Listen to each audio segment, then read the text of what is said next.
Because of my high physical needs, I bought a cold, gorgeous werewolf to keep by my side. But he had a terrible attitude, a foul temper, and he never let me lay a hand on his body. He would glare at me with clear disgust in his eyes and sneer coldly. I would never share a soul bond with a pathetic woman like you. I was worn out, completely done catering to his ego. I wandered through the luxury werebeast market to clear my head, and that was when I saw him, a breathtaking silver snake werebeast. He looked up at me with glistening, helpless eyes and begged in a soft, trembling voice. Master, please buy me. I have too perfect for this to serve only you. The market staff shot the caged snake werebeast a sharp warning glare. Watch your filthy mouth in front of customers. The staff quickly turned back to me, forcing an awkward, polite smile. My apologies, sir. This snake unit just arrived yesterday. He hasn't learned the market rules yet. I lifted a hand casually, stopping the staff from yelling at him again. Don't scold him. It's fine. I slowly sized up the werebeast locked inside the temperature-controlled cage. Silvery white long hair fell over his sharp collarbones. He had deep, cold almond eyes, flawless pale skin, and a tall, straight nose, a deadly exotic charm no human could match. The snake scales covering his lower body shimmered pale silver, glowing faintly under the market's warm lights. His upper body was carved with tight, defined muscle lines, cold and powerful. He held my gaze steadily, letting me admire every inch of him without a single trace of resistance. I asked in a calm, commanding tone, "Are you obedient?" He nodded hard, his eyes full of desperate loyalty. "If you take me home, master, I will obey every single order. I'll do anything you want." The staff instantly caught my interest and pitched smoothly beside me. Silver snakes are naturally docile, low maintenance, and extremely good at satisfying all kinds of special human desires. I nodded slowly, already making up my mind. All right, I'll take him.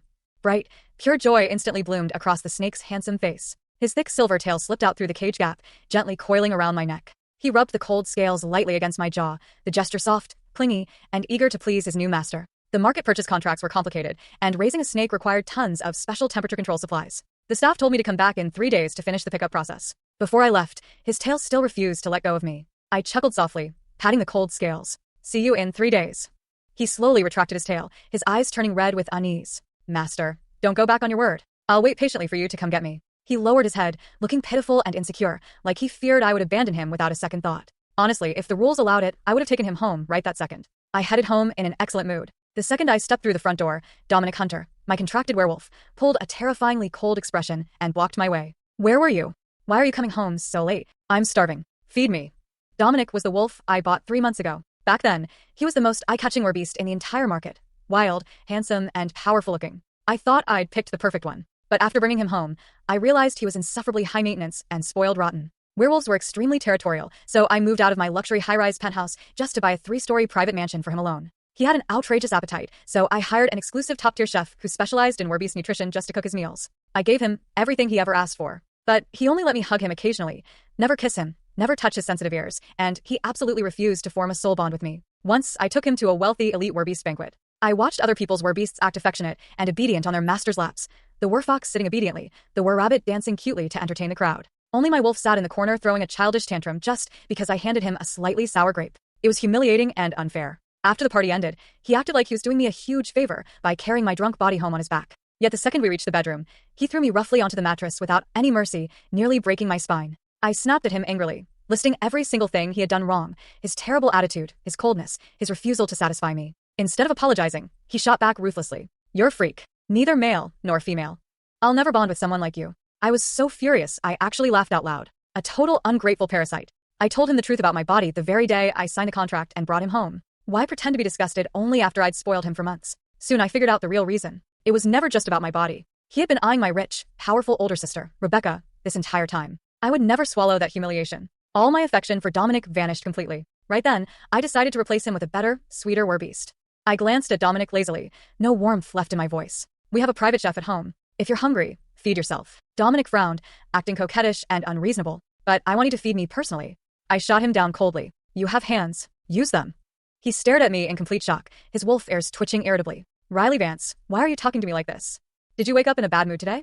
Too tired to argue with him, I took off my coat and walked straight toward the stairs. Dominic's footsteps followed closely behind me, restless. He asked cautiously, a hint of unease in his tone. Is it because I threw you on the bed the other night? I'm sorry.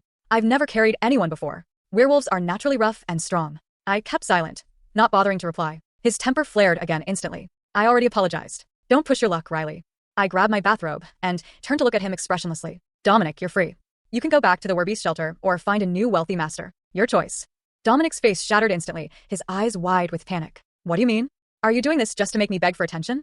Fine, you win. I admit I was rude. I didn't waste another word on him and walked straight into the bathroom. All I could think about was the gentle silver snake werebeast waiting for me at the market. He had confessed his special secret to me so honestly. Once I brought him home, I was definitely going to check every perfect inch of him carefully. After showering, I walked out to find Dominic lying stubbornly on my bed, something he had never done before. He turned his back to me, his voice stiff and awkward. "I'll let you kiss me tonight. You can even touch my wolf ears."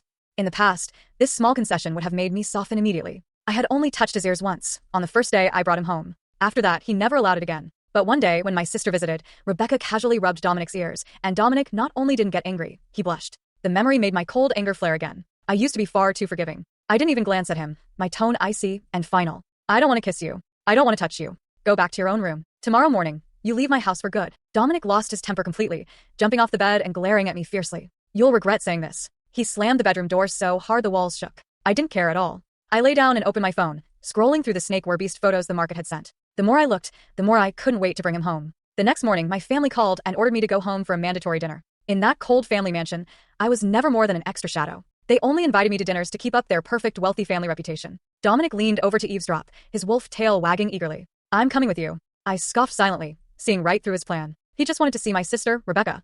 I pulled his hands off my arm ruthlessly. "I told you you're free now. Go find whoever you want." Dominic snarled angrily. "You're so petty." Still mad after a whole night, he stormed out of the house immediately. Just as I expected, he went straight to my sister. At the family dinner table, I saw him sitting obediently beside Rebecca, a proud, triumphant look on his face. Rebecca coughed lightly, pretending to be helpless. "Riley, how can you not even control your own werebeast properly?" Her tone sounded like blame, but she was clearly showing off that Dominic preferred her. My father spoke coldly from the main seat. "Since the wolf likes your sister more, let him stay by Rebecca's side." I spread my hands casually, completely indifferent. "Sure. I don't mind at all." Dominic's face darkened with anger, glaring daggers at me. I ignored him completely. Back home, the mansion was quiet and peaceful at last. My assistant had already bought all the special supplies for a silver snake demi-human, heating pads, constant temperature lamps, fresh frozen nutrient meals, everything neatly arranged. The cleaning staff had cleared out every single one of Dominic's belongings completely. 2 days later, I drove to the werebeast market alone. The second the silver snake werebeast saw me, his eyes lit up like stars. His tail instantly coiled tightly around my wrist. I smiled softly. "I didn't lie to you, did I? I'm here to take you home." He hugged me through the cage, his voice soft and sincere. "I knew you would come, master. I like you so much." His sudden sweet confession made my heart flutter lightly. I praised the market staff beside me. "You've trained your snake very well." The staff looked confused, not understanding why I was so charmed by a basic snake unit. After signing all the official contracts, I took my new beast man out of the market. In the car, I asked him gently, "What's your name?" The market only gave snake beast men cold numbers. He had been Unit 129 before today. He blinked his beautiful eyes shyly. "I have no name. Please give me a name, master." I thought for a moment, then smiled. "Today is the spring awakening, the season of new life. From now on, your name is Silus Vance." Silus nodded happily, his tail wagging gently in the back seat. "I love my new name. I'm yours forever, Silus." He was so obedient and sweet. I almost told him he didn't need to take my last name, but looking at his earnest, devoted gaze, I kept quiet. It was fine. He could belong to me entirely. As soon as we walked through the front door, Silus neatly took my slippers out of the shoe cabinet and placed them in front of me. I was slightly surprised. "You don't have to serve me like this. You're my companion werebeast, not a servant." Silus took off my coat and hung it properly on the hanger, then turned to me with a soft smile. "But I want to take care of you, master. It makes me happy." My heart melted completely. The contrast between him and the arrogant wolf was like night and day. I showed Silus around the whole 3-story mansion. When he saw the professional heating room and warm resting box I had prepared especially for him, he looked overjoyed. He slid his body smoothly into the temperature control box, poking his head out to look at me. "Thank you for everything, master. I'll work hard to serve you well." "I'm sorry you spent so much money on me." He was so cute and sensible. I pinched his soft cheek gently. "I hired an exclusive chef for you. You can ask for any food you want to eat. Your private room is on the 2nd floor, big enough for you to stretch your tail freely. I sleep alone on the 3rd floor." Silus listened quietly, but his eyebrows stayed slightly furrowed, like he was holding back a request. I asked him directly, "If you're unhappy about anything, just tell me honestly." He lowered his voice, looking up at me pleadingly. "I don't need a big separate room. I want to sleep beside you, every night. And I don't want the chef to live in the house. I just want it to be only us two here." I froze for a second, not expecting his straightforward clinginess. Silus panicked instantly, bowing his head nervously. "I'm asking too much, aren't I? We can do whatever you want." I stroked his silver hair gently, smiling. "You're such a clingy little snake." "Fine. We'll do it your way."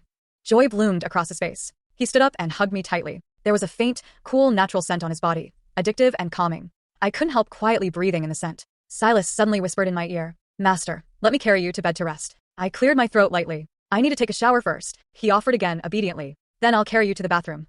I was still a little unused to his overly attentive gestures, so I refused softly. "No need. Just get familiar with the house first." A flash of disappointment crossed his eyes, but he nodded obediently anyway. "Okay, master." After I finished showering and walked out of the bathroom, I was startled. Silus was standing quietly right outside the bathroom door, his long silver tail trailing neatly across the floor. "Why are you standing here waiting?" He stared at me without blinking, his voice soft and devoted. "I was afraid you might need me at any time." My heart softened completely. I couldn't help sighing. How had I wasted so long on that cold wolf before? Silus took the initiative to ask if he could dry my hair for me. Thinking about his disappointed look earlier, I agreed gently. His movements were careful and gentle. His tail swayed slowly left and right behind him, showing his good mood. Suddenly, his tail swept a leftover chew toy out from behind the curtain. I frowned, a little annoyed. The cleaning staff had missed a spot. Silus stopped the hairdryer curiously. "What is this, master?" "It's an old toy my previous wolf left behind." Silus lifted it lightly with his tail, looking up for my permission. "Can I throw this dirty thing away?" "Of course." With one light flick of his tail, the toy landed perfectly in the trash can. Before bedtime, Silus quietly swept his tail around the whole room, like he was wiping away every trace of the previous wolf. I lay on the bed and whispered, "It's time to sleep." Silus climbed into bed beside me. His cold tail wrapped gently around my body, comfortable and soothing against my warm skin. I took a deep breath, deciding to talk to him seriously. "Silus, I need to tell you something important." "I'm listening carefully, master." I held his hand tightly, ready to tell him the truth about my special body. I didn't want to repeat the same mistake I made with Dominic. Even though my intuition told me Silus would never hate me, his palm trembled slightly, but there was no disgust in his eyes, only deep fascination and admiration. I asked softly, nervous, "Do you understand everything I said?" Silus nodded firmly, his gaze burning with loyalty. "I understand. I will never disappoint you, master." My breath caught. I pulled the blanket closer around us, giving him everything he wanted. Silus held me gently, like I was the most precious treasure in the world. "You're so beautiful, master. I have 2 cocks just for you. You can use me however you want night." Before I could reply, he shyly slipped into the bathroom to prepare himself. He took a long time to come back out. I knew exactly what he was doing in there, and it made me smile. After he returned to bed, he wrapped his tail around me again, taking my hand and guiding it across every perfect muscle and scale on his body. The feeling was incredible. I was in a great mood and spoke softly. "We'll form a soul bond soon. You don't have to call me master all the time. You can just call me Riley." Silus looked up at me suddenly, his voice soft and shy. "Can I call you wifey instead?" I froze in surprise, my eyes widening. He lowered his head dejectedly. "Sorry, that's too forward. I won't say it again." I cleared my throat quietly, my heart racing. "It's not completely impossible." His voice instantly turned deep and husky. "Wifey." A warm electric tingle ran through my whole body. I slept soundly, all night. When I opened my eyes at dawn, I was shocked again. Silus had been quietly staring at me the whole time, like he was afraid I would disappear. I asked, a little annoyed, "Why are you watching me sleep?" He looked apologetic and gentle. "Did I scare you, wifey?" "I'm sorry. You're just so pretty. I want to make sure you're real and not a dream." All my morning irritation melted away instantly. I even felt a little guilty for being harsh. "I'm not mad. You can look as long as you want." My phone vibrated nonstop beside the bed. It was dozens of angry messages from Dominic. "You didn't text me all night? Apologize right now and I might come back to you." I rolled my eyes, sent one cold rejection text, then blocked him completely. I looked up to see Silus staring quietly at my phone screen. I reassured him immediately. "I already ordered a new private phone for you. It'll arrive by noon today." Silus smiled softly. "Thank you, wifey." His eyes were still fixed on my phone, looking a little jealous. "Don't talk to him ever again, okay?" I showed him the blocked contact page. "See? He's gone forever." Silus finally relaxed, a satisfied smile appearing on his face. After the phone arrived at noon, Silus asked me to teach him how to use it. Resting my hand over his, I guided him step by step through registering for WhatsApp. I had him add me as a contact. I also added the chef, the cleaner, and the property management office. Silus changed my contact name to Wifey and pinned my chat to the top. After pinning it, he tilted his head to look at me expectantly. I cleared my throat lightly and praised him. "Good boy."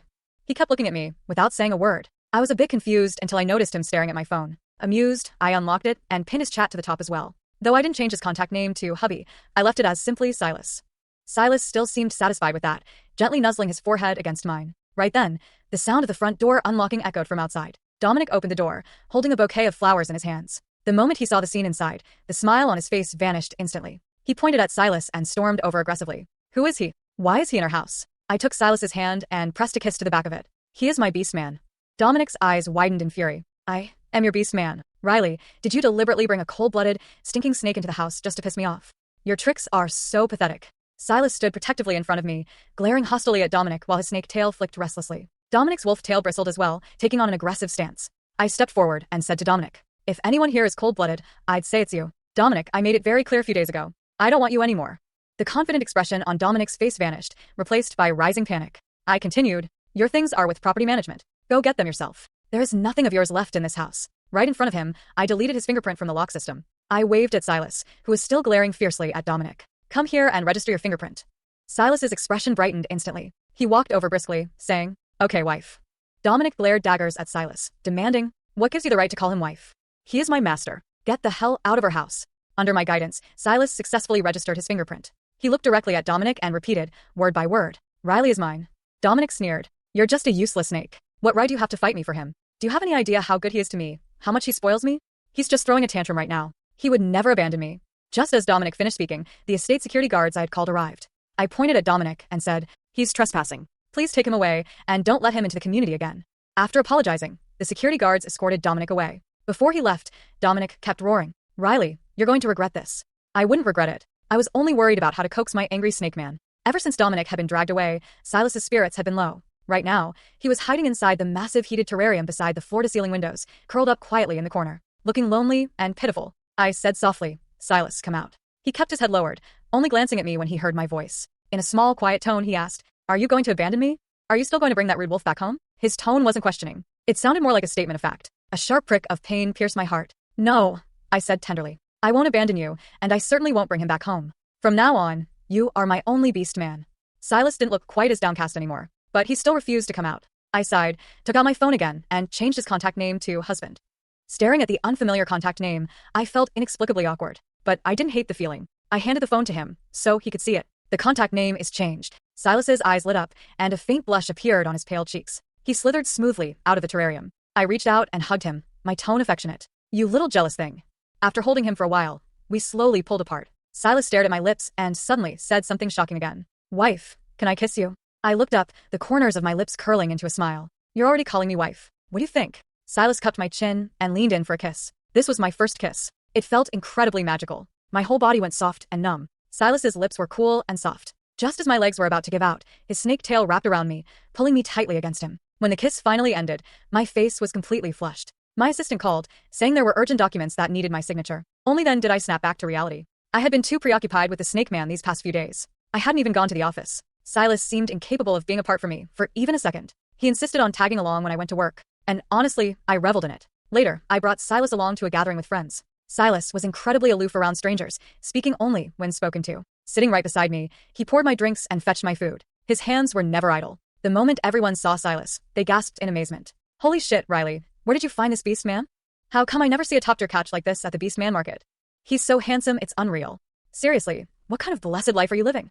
One friend leaned into my ear and whispered teasingly, I heard snakes have 2 of those. Can you even handle it? I thought to myself that although we hadn't tried it yet, I probably could handle it. These past few days, Silus and I had been physically affectionate every night. We kissed everywhere, both places we should and places we shouldn't, but we still hadn't gone all the way yet. Taking things step by step felt pretty good too. Someone else chimed in, you finally replaced that wolf with a terrible temper. I quickly shot him a glare, silently warning him not to bring up sore subjects. After the gathering ended, Silus and I headed home hand in hand. Enemies really do always cross paths. Just as we reached the parking lot, we ran straight into Dominic and Rebecca. Dominic looked incredibly arrogant. The hickey on Rebecca's collarbone was blatantly on display. Riley, this beast man of yours really likes me. They must have already formed a soul bond. I felt completely unfazed and was ready to ignore them. Dominic smirked smugly. Riley, I've already formed a soul bond with Rebecca. He's not like you, neither man nor woman. We're a perfect match. Before I could even swing my clenched fist, Silus beat me to it and lashed out with his snake tail. Honestly, if the timing hadn't been so inappropriate, I would have complimented him on how handsome he looked. Caught off guard, Dominic stumbled back several steps and fell hard onto the ground. The moment he stood up, he immediately shifted into an attack stance. Silas's eyes glowed crimson. Apologize to my master. Who gave you permission to speak to him like that? Dominic sneered. I'm just stating the facts. What a thankless parasite. Silus lunged forward, and Dominic immediately fought back. I watched Silus anxiously while Rebecca crossed his arms, looking completely unconcerned about Dominic. He said leisurely, Riley, is this your new beast man? He's quite the looker. The blatant, unrestrained way he stared at Silus made me extremely uncomfortable. I snapped impatiently, none of your damn business. Rebecca pushed even further. Tell me, do you think he might take a fancy to me too? After all, your beast men always seem to prefer me a little more. The Diet Coke in my hand poured straight down over Rebecca's hair. Silus wasn't losing ground on his side, and neither was I on mine. By the time we got home, I had mostly sobered up. Thinking back to the scene in the parking lot, it felt inexplicably comical. Silus and I anxiously checked each other for injuries. Fortunately, neither of us had a scratch. Silus puffed out his cheeks angrily. He's a wolf, yet he couldn't even beat a useless, stinky snake like me. I retorted immediately. He's the one who's completely useless. Silus spoke with righteous indignation. Wife, don't listen to his nonsense, and don't let his words upset you. My wife's body is beautiful. He's just crying sour grapes because he can't have a taste. I shook my head. I didn't take him seriously at all. Wife, let's take a shower together. Silus added with obvious disgust. That stinky wolf touched me just now. I need to wash the scent off me. I changed the subject and suddenly asked, do you want to taste them? Silus didn't understand what I meant and raised his handsome eyebrows. A taste of what? I slowly took off my clothes and answered lightly, "The grapes." Silas's expression changed instantly. His voice trembled slightly as he spoke. "Wife, are you going to form a soul bond with me?" I raised an eyebrow. "What? You don't want to?" Immediately, a snake tail wrapped tightly around me, coiling around my body and carrying me toward the bedroom. My feet left the ground completely. Not having to walk actually felt pretty nice. His silvery white hair was soaking wet, droplets of water still sliding from the ends. Silus leaned down and kissed me. My body temperature began to rise rapidly. "Master, what do you want me to do?" "Master, is this okay?" "Master, what about this?" "Master, do you want more?" Silus was doing it on purpose. He had realized that calling me master got a much stronger reaction out of me than calling me wifey. The scorching heat inside my body was perfectly soothed by the icy coolness of his snake tail. Silas's handsome face stayed close to mine the entire time. The thought that I had formed a soul bond with him only made everything feel even more intense. I couldn't find the words to describe what the soul bond felt like. This was probably the happiest and craziest moment of my entire life. At one point, I even thought that dying in this moment wouldn't be so bad. It wasn't until dawn that Silus and I finally calmed down. Silus gently massaged my sore waist, burying his face against my collarbone as he murmured obsessively, "Wife, I like you so much." I rubbed his head softly. "I like you too." He lifted his head from my chest, his deep eyes staring straight at me. "More than you liked that despicable wolf." He was so insecure. My voice was hoarse when I suddenly said, "Silus, I love you. Don't compare yourself to Dominic. He doesn't deserve to be compared to you." A drop of icy coldness landed against my chest. It was Silas's tears. I tried to stop him gently. "Silus, I can't take any more. It hurts." The moment he heard that, Silus obediently stopped moving, though his tears still kept falling. My heart softened completely, and I leaned in first. "I want you." For a while after that, I spent my days shamelessly clinging to Silus and being affectionate with him. Just when I was beginning to completely forget about Dominic, I received a call from Robert. Without even asking for an explanation, he immediately started scolding me. "Riley, what the hell is wrong with your beast man? He bit your sister and sent him to the hospital." Pretending not to understand, I feigned surprise. "You must have the wrong person. My beast man has been with me this whole time." Robert shouted furiously, "I'm talking about that wolf you used to have. Look at what you've done. If anything happens to your sister, I'm holding you responsible." I took a slow breath and answered coldly into the phone. "Dominic hasn't been my beast man for a long time. Rebecca getting bitten is her own fault. It has nothing to do with me." Robert cursed endlessly on the other end of the line, calling me heartless for daring to curse my own sister. I asked in return, "Did she ever treat me like a real sibling? Did either of you ever treat me like a real child? Let's leave it at that. Don't contact me again." I hung up and blocked Robert. Then I blocked my mother too. Seeing my bad mood, Silus didn't dare say much. Instead, he frantically sent me kissing and hugging stickers on WhatsApp. So cute. Even though he was barely a centimeter away from me, I reached out and tipped his chin up. "I'm right in front of you. So why are you sending kisses and hugs on your phone?" Hearing this, Silus immediately leaned in and hugged me tightly, comforting me softly. "I was afraid you were upset and didn't want to talk.